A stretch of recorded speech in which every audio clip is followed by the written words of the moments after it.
Assalomu alaykum, mani biznes ledilarim. Agar siz ushbu videoni ko'rayotgan bo'lsangiz, demak siz hozir ko'p narsaga erishgansiz. Masalan, o'zingizni shaxsiy biznesingiz bor, siz pul topayapsiz. Demak, siz o'zingizni rivojlantirayotgan ayolsiz. Keling, bugun o'rtamizdagi barcha to'siqlarni olib tashlaymiz va siz bilan dildan gaplashamiz. Qani menga aytingchi, hech bir o'zingizga savol berib ko'rganmisiz? Nega pullarim ko'paygan sari hayotimda stresslar ko'payib boryapti? Nega biznesda hamma menga quloq soladi-yu, lekin uyga kelsam o'zimni baxtsiz his qilaman? Ko'pgina tadbirkor ayollarda bitta muammo bor.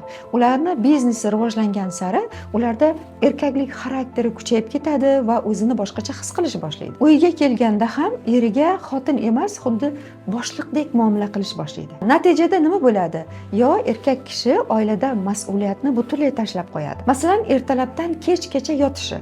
Xotinim pul topib keladi, men harakat qilib nima qilaman? Uyda o'tiraveray deb aytadi. Shunaqa deb o'ylab, mas'uliyatni hammasini ayolni zimmasiga tashlab qo'yadi. Yoki munosabatlarda doimiy janjallar va bir-birini tushunmovchiliklar paydo bo'ladi. Er aytgan gaplari xotinga yoqmaydi, xotinning qo'ygan shartlari erga yoqmaydi, o'zaro janjallar boshlanadi. Buni natijasida oila parokanda bo'ladi, hatto buzilishi ham mumkin. Ko'rdingizmi ayollar, siz oddiy deb o'ylagan narsangiz bitta oilani buzib yuborishi ham mumkin. Shuning uchun bunga oddiy qaramang. Turmush o'rtog'ingiz bilanmi yoki biznesingizdami yoki farzandingiz bilanmi qandaydir muammolar paydo bo'ldimi, albatta mutaxassislardan maslahat olishni boshlang. Bu oddiy narsa-ku.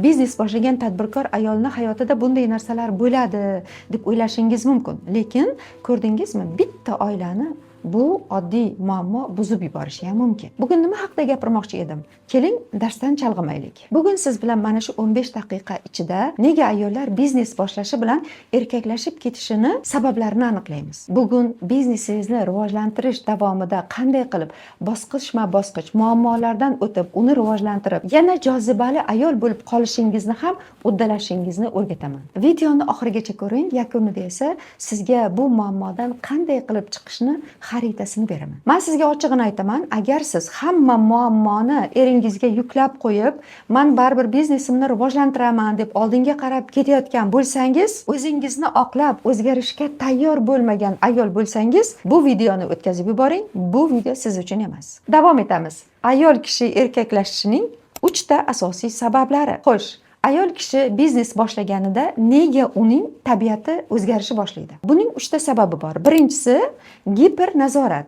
Bu degani nima degani? Aslida biznes dunyosi bu raqobat dunyosi. Hammaga natija kerak, qat'iyat kerak. Ayol kishi rahbar bo'lganligi uchun xodimlarga buyruq beradi va tashkillashtiradi. Shuni yuzasidan ko'pchilik bilan janjallashadi. Erkak kishi qiladimi u ishni, ayol kishi qiladigan ishmi u, baribir farqi yo'q. Ayol kishi bu narsani boshdan o'tkazadi. Keyin esa ayol kishi hamma narsani bitta o'zi nazorat qilishga o'rganib qoladi. Eng yomoni, bu nazorat miyada avtomat rejimiga o'tib qoladi. Miya esa uni vazifa deb oladi va bu vazifani doimiy ravishda bajarib turadi. Ayol esa bunga odatlanib qoladi va uyga kirganida har safar hamma narsani nazorat qilish boshlaydi. Erkak kishi nima kiyadi, nima yeyamiz, uyga nima kerak, bularning hammasini nazoratini o'z qo'liga oladi. Ikkinchisi esa bu xavfsizlik hissining yo'qolishi. Bu qo'rquv. O'zi aslida ayol kishi nima uchun biznes boshlaydi? Ko'pchilik ayollar, endi hamma ayollar deya olmaymiz, lekin ko'pchilik ayollar o'sha turmush o'rtog'iga pul topib kelishiga yoki ishonmaydi yoki uni topib kelayotgan pullari kam, bolalariga va ro'zg'origa yetmayapti deb biznes boshlaydi. Chunki ayolning ichida bolalarim katta bo'lib kelyapti, yaxshi joylarda o'qitishim kerak, agar men yordam bermasam, men qilmasam kim qiladi? Erimning ahvoli bunday bo'lsa deb miyasida hujum va himoya gormonlari ishlashni boshlaydi. Bu nima degani? Miya kortizol va adrenalin ishlab chiqarishni boshlaydi. Bu gormonlar esa tabiatdan erkaklarda ko'proq bo'lish kerak va erkaklar ko'proq pul topishi uchun, ko'proq kuchli ishlash uchun va bir katta ixtirolar qilish uchun yoki bir yangiliklar qilish uchun aslida bu kortizol ham ularga kerak, bu adrenalin ham ularga kerak. Uchinchisi esa bu biznesni tizimlashtira olmaslik. Ayollarda ko'pincha biznesni tizimga solishga hissiyotlar xalaqit beradi. Bu vaziyatlarda esa ayol kishi hamma mas'uliyatni zimmasiga oladi va yelkalarida og'ir bir yukni paydo qiladi. Charchagan, ezilgan, energiyasi qolmagan ayolda ayollik energiyasi qolmaydi. O'zi aslida jismoniy charchoq, qiynalish bu erkaklarga xos. ular qanchalik qiynalsa, shunchalik ko'p pul topadi. Chunki erkak kishining miyasi qanchalik bosim bilan ishlasa, ularning miyasi ko'p narsani ochib beradi. Ayollarda esa bu juda ham oddiy, o'zini hissiyotlari bilan, ochiqligi bilan, quvonch energiyasi bilan, ayollik energiyasi bilan biznesini ham gullatib yuborishi mumkin, oilasini ham gullatib yuborishi mumkin. Charchoq esa ayolning eng birinchi dushmani hisoblanadi. Kelinglar, buni endi hayotiy misollar bilan ko'rib chiqamiz. Mana bitta o'quvchim bor edi, uni kiyimlar do'koni bor, juda ham yaxshi daromad qilyotdi. Bir kuni u katta bir muammoni ko'tarib oldimga keldi. Ustoz, men pul topyapman, lekin meni turmush o'rtog'im bilan munosabatlarim juda ham sovib ketdi. Biz ajrashish arafasida turibmiz, nima qilishni bilmayapman deb keldi. Erim umuman oila mas'uliyatini olmay qo'ydi. Uyda ham men bosh bo'lishim kerak. Hamma narsani men aytib turishim kerak.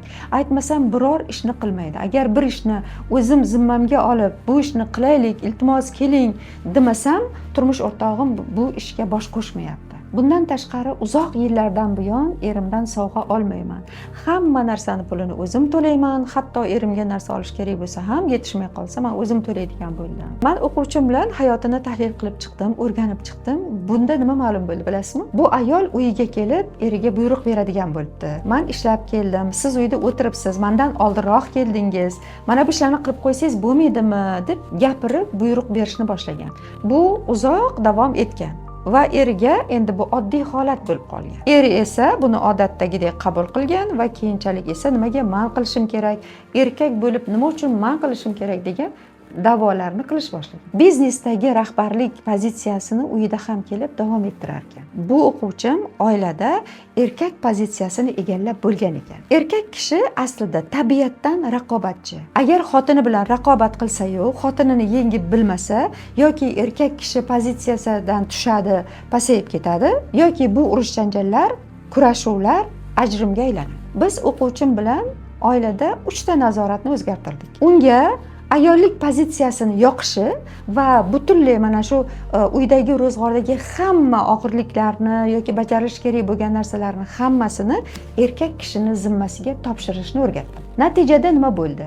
Erining erkaklik g'ururi uyg'ondi va yangi biznes boshladi. Bundan tashqari xotinining biznesiga yordam ham berdi va kutilmagan sovg'alarni ham qilishni boshladi. Mana ko'rdingizmi?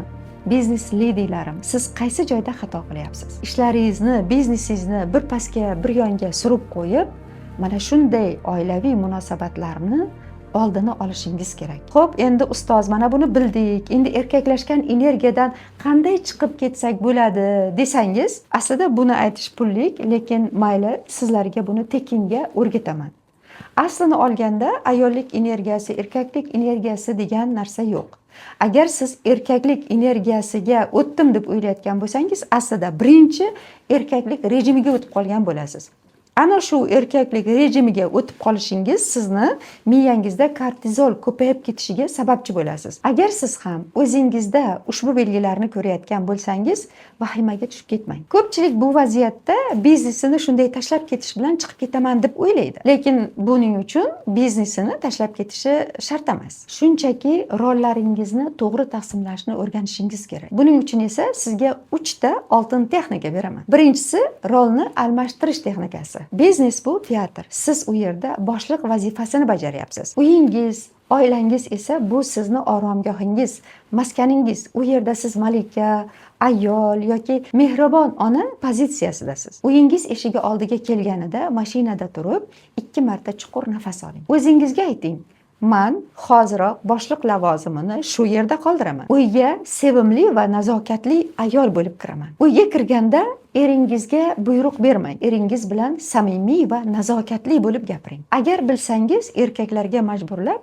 hech narsa qildirib bo'lmaydi. Chunki erkaklar bo'ysunmas qilib yaratilgan. Lekin biz ayollarda ham qobiliyat juda kuchli. Bizga yashirin berilgan qobiliyatlar bor. Siz eringiz bilan samimiy bo'ling. Masalan, eringizni ilhomlantiring, sababsiz borib o'ping, eng yaxshi so'zlaringizni ishlating. O'shanda erkak sizni aytmagan narsalaringizni ham olib kelishni boshlaydi. Erkaklar buyruqni bajarmaydi.